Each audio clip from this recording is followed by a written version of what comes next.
Un 6e malade de Covid-19 a été déchargé ce lundi 25 mai 2020 à l'hôpital provincial du Nord Kivu. Ce cas déclaré guéri fait partie de la 2e vague des cas testés positifs importés. Le ministre provincial de la Santé, Dr Kanyere Kakule Moïse, qui a présidé ces cérémonies, a salué la prise en charge médicale efficace dont fait preuve le personnel soignant des cas Covid-19 en province du Nord Kivu. Vous êtes témoin, vous avez vu le cas Covid qu'on avait, qui vient de sortir justement du lieu de prise à charge.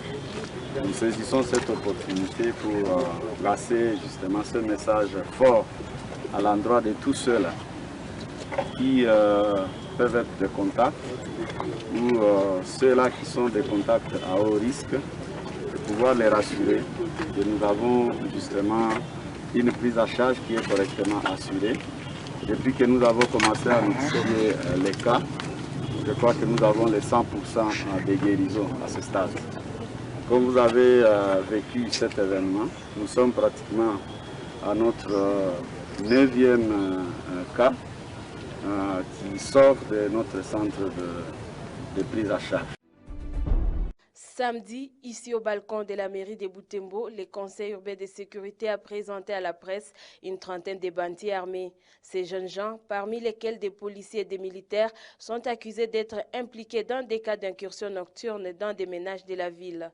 Certains d'entre eux opéraient avec des armes à feu, dont ces 3 de type AK-47 et 3 chargeurs saisis. D'après les maires, ces bandits ont été arrêtés en l'intervalle d'une semaine et demie.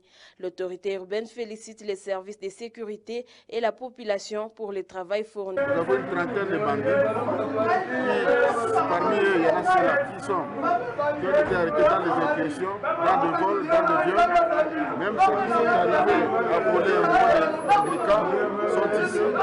Même ceux qui ont eu à voler et à violer à Butembo sont ici. Et que tous, nous allons les mettre à disposition de la justice. Depuis plus d'1 mois, la ville de Butembo fait face à la recrudescence de l'insécurité, caractérisée notamment par l'incursion des bandits armés dans des ménages. Ils blessent, violent parfois et pillent les habitants sans qu'ils ne soient arrêtés pendant les forfaits. Les services de sécurité disent être déterminés à les arrêter. Les députés provinciaux élus des Béni-Ville et territoires ont rencontré le gouverneur du Nord Kivu ce lundi 25 mai 2020. Ces élus du peuple sont allés plaider en faveur de la situation humanitaire préoccupante qui prévaut dans le groupement Bassongora après la récente catastrophe naturelle enregistrée dans la région. Il était surtout question de déposer les recommandations au sujet du constat fait au cours de leur dernière mission effectuée à Béni, recommandations relatives à l'insécurité et à la maladie Covid-19. Le député Mwami Roger Sambili Bamukoka y revient. Ma préoccupation ya raporo yetu ile ndio ilikuwa neno ya kwanza.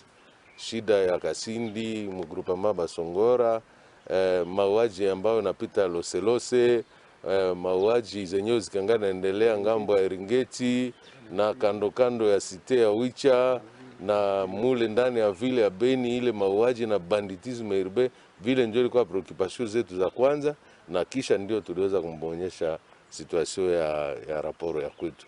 Donc tukiangalia tunaendelea kuleta pole kwa wenyewe walipatikana kuwa victime, na tunaendelea vile vile kuonyesha kama tutajitahidi juu chini hata ngambo ya nini ya Bashu, ya Watalinga na makwe zote.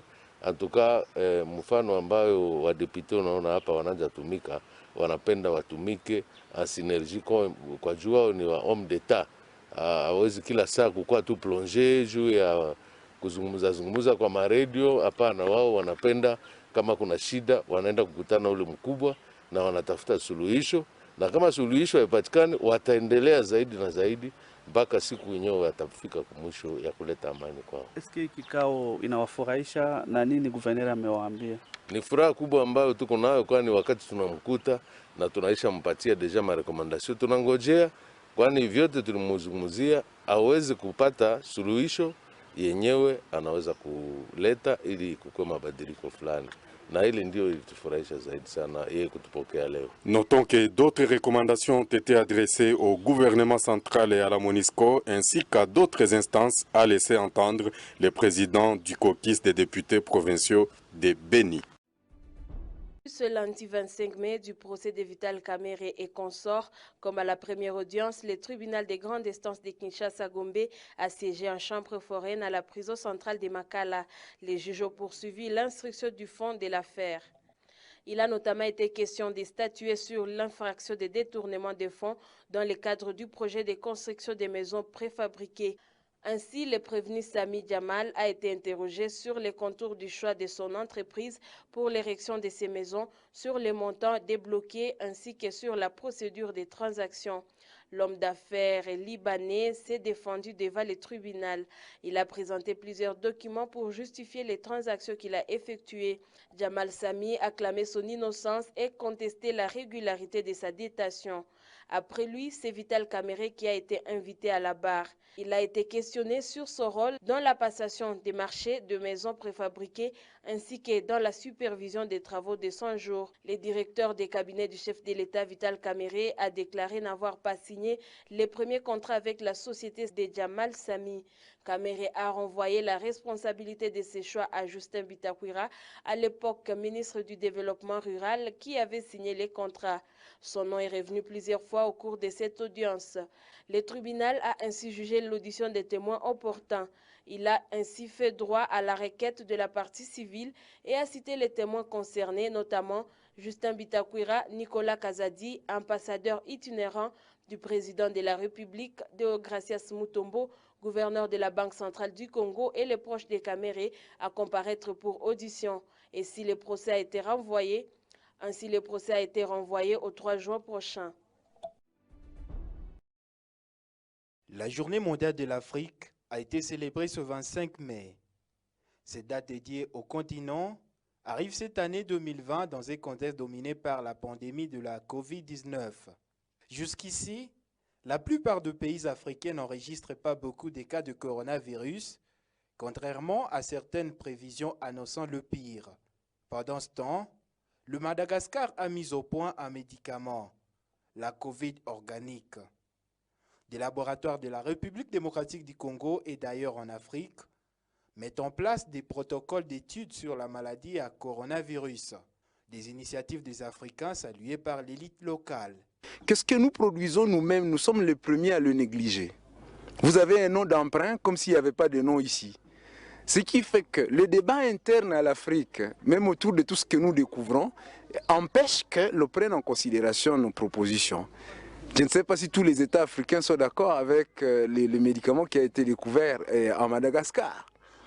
Était-il nécessaire que le président malgache puisse sensibiliser? S'il a sensibilisé, ça signifie que déjà au niveau de l'Afrique, il y avait des résistances.